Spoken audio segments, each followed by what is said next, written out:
back for another episode of the Pokemon Journeys Rewrite Season 2. Last time, Ash went to the Wallace Cup, reunited with May, Dawn, and Serena, battled Wallace, and then defeated Hop in the Champions League. What sort of exciting adventures await our boy this time? We'll find out now! That's how we come this far. Feel the aura resonate in me. Let's go. By your side is where I'm meant to be. And if this is destiny, let us see to the end. And I believe this is only the start, so let's begin again.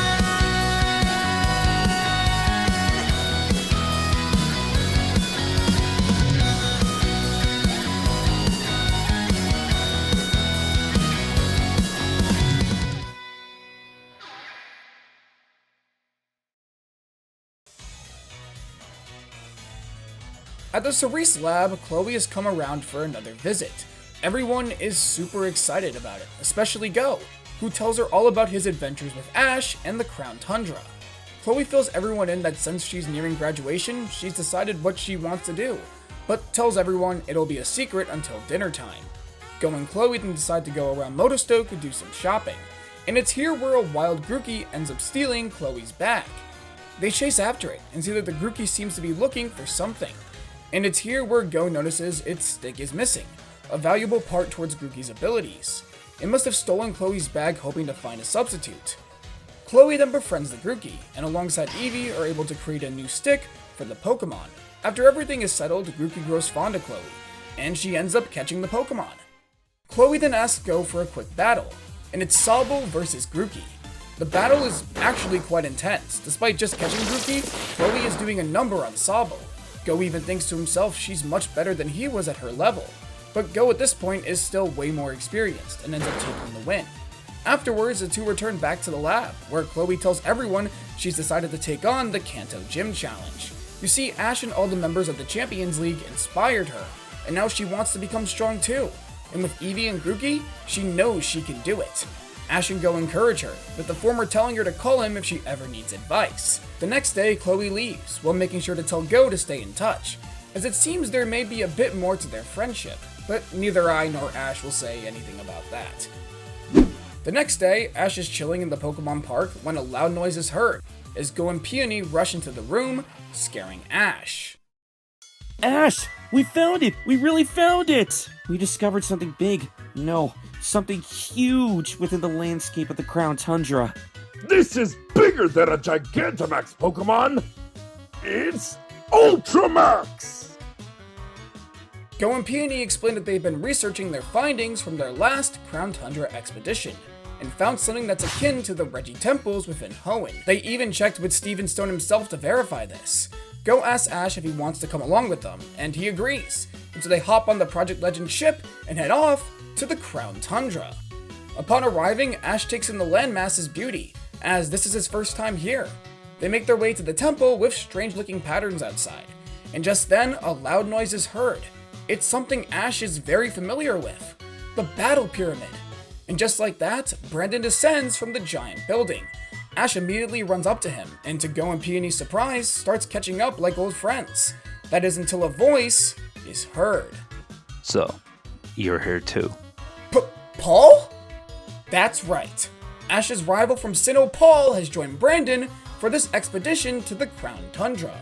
Brandon tells Peony that he's been investigating into the Crown Tundra for some time, and I guess reached the same conclusions as him and Go. Paul is along for the ride because Brandon agreed to battle him if he agreed to help him out with this, and Ash is ecstatic to see him again. Alright Paul, let's do our best! Would you stop being so loud? Come on man, don't be like that! Still pathetic. And some things never change. The group all embarks inside the temple, and it's here where Ash and Paul properly catch up. Paul tells Ash that after his loss during the Sinnoh League, he traveled to other regions in order to become stronger. Ash asks Paul why he didn't go try for an Elite Four champion level position, as he's certainly strong enough, and Paul tells him he wasn't interested in any of that. Instead, he actually wants to pass his knowledge on to the next generation, and so now he's a gym leader in training. Ash encourages him, telling Paul he'll do great at anything he does. While not outright showing it, you can tell Paul appreciates Ash's words. While traversing the temple, the group is eventually separated, leaving Ash and Paul trapped by themselves. Working together, they make their way through the temple, before coming across two large statues, which quickly activate, transforming into the new Regis they've been trying to find. Ash, let's take them on together. My battle with Brandon is on the line, so you better not slow me down. I think you got it twisted. You'll be the one trying to keep up with me! Ursaluna, stand by for battle.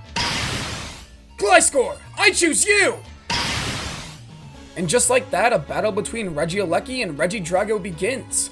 Paul's new Pokemon is Ursaluna, which he explains evolved when he and Ursaring entered a strange dominion known as a space-time distortion. According to Professor Rowan, it seems to be an after effect of Dialga and Palkia's summoning a few years back, but it for sure worked out in Paul's favor. The two put everything they have into this battle, but it isn't easy. These are legendary Pokemon after all. Gliscor takes things from the air, while Ursaluna rampages on the ground.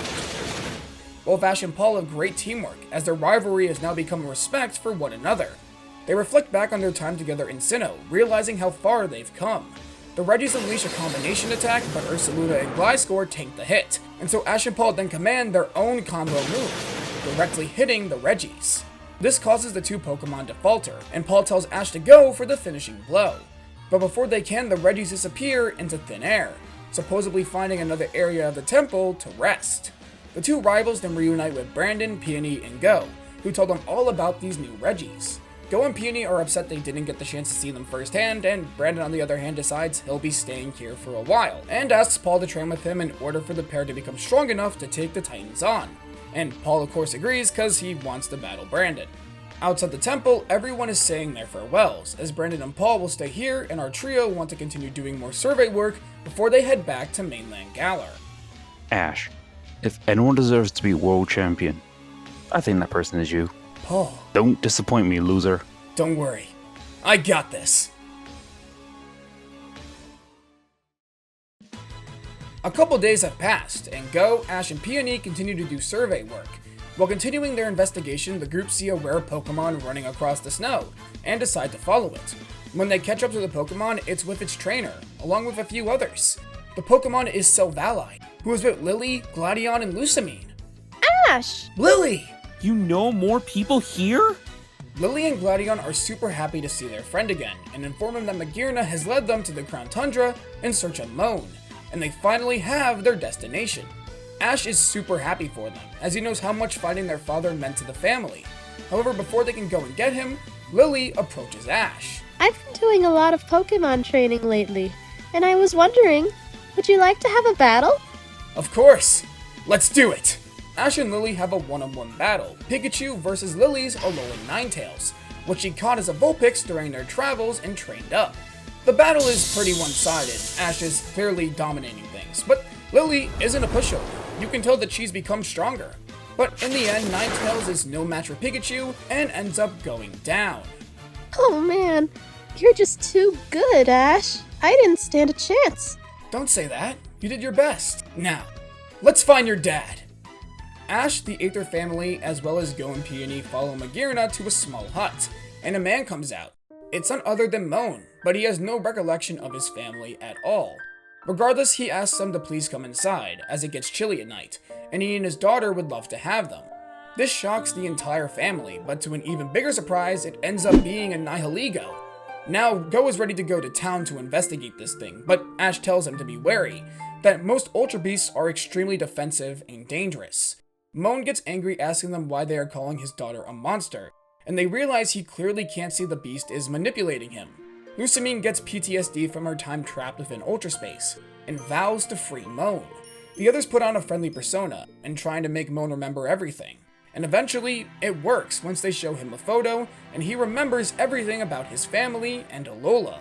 Gladion then finally gets up and gets ready to fight the Ultra Beast, but Moan tells his son to stop, that the Nihilego was the one who saved him after he arrived here, and all it wanted was to be loved. And so just like canon, they accept the Nihilego Lillie as part of their family. After everything is said and done, Ash decides to accompany Lillie and her family back to Alola. Go is sad by this, but tells Ash to have a safe trip, as he wants to continue doing some more research here in the Crown Tundra with Peony. Next time you see me, I'll be part of the Masters 8. How's that sound? Sounds like a promise. You better do your best, okay, Ash? Yeah, I'll do the best I can. Good luck, partner. Yeah, you too, partner. While separated for now, Ash and Go will surely reunite. And at that point, Ash will become a member of the Masters 8.